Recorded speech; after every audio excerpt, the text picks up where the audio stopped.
With a collective staff karmic imbalance approaching Joe Jackson levels, I'm Matt Strack. This is That Sports Show. So, lately there's been a debate in the TSS writers' room. The staff's been positively at odds, in fact. It doesn't seem a consensus can be reached.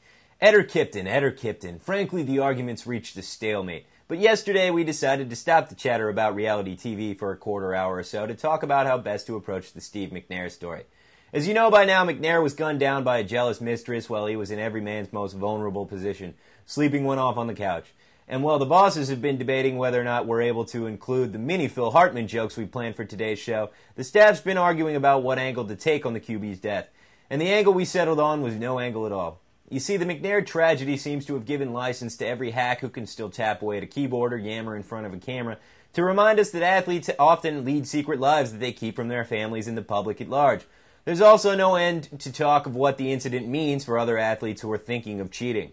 This is really a wake-up call for all professional athletes that, they're used to that lifestyle, the extravagance, the richness and the fame and the whole thing. But when you bring someone into that lifestyle and they experience it and then they feel that they're being pushed away, you could have a situation just like this. Now, for us, though, it was over the weekend during the planning of our annual staff paintball party that we really decided to stay away from this story.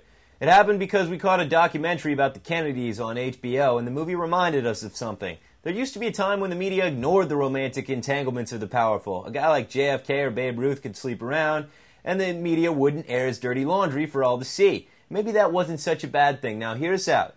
Even as late as 73, our favorite Yankee pitchers were able to swap not just wives, but entire families. Sports Illustrated devoted just 300 words to this super crazy story. These days, magazines and TV shows everywhere are cooking up gigantic stories about every woman that McNair's ever looked at, before arguing that his death is a wake-up call to all professional athletes.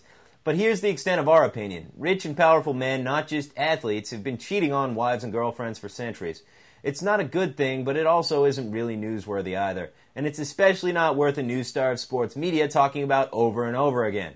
Geez, imagine if poor Steve had been murdered during a month when Michael Jackson was still alive. We'd never hear the end of this one. We're sad that McNair is dead, and we're sad for his family. It was a disappointing end to a fairly disappointing athlete. But was it news that he was sleeping around? We don't think so.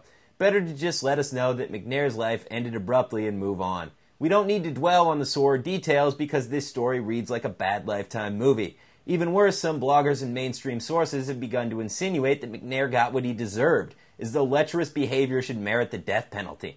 Now, though media expansion allows upstarts funded in snack food to bring you jokes and sports analysis mixed together, it also encourages perpetuation of stories like this one. When an outlet can't offer insightful analysis or good jokes, the default is to turn to scandal and snark. In a do-anything-for-attention media world, publishers seem ready to stoop to any low. And finally, because we're big fans of the slippery slope argument here at TSS, we'll even point out that the huge amount of attention that McNair's depressed mistress has received posthumously might be giving ideas to other jilted lovers out there. After all, not all of them were forward-thinking enough to settle out of court. That's it for another episode of That Sports Show. As usual, be sure to visit us at thatsportshow.com to let us know what you think. Until then, I'm Matt Strack. We'll see you next time. Bam! Now that's how you put it in the can, baby. That second half went smooth. Okay. Shut that off.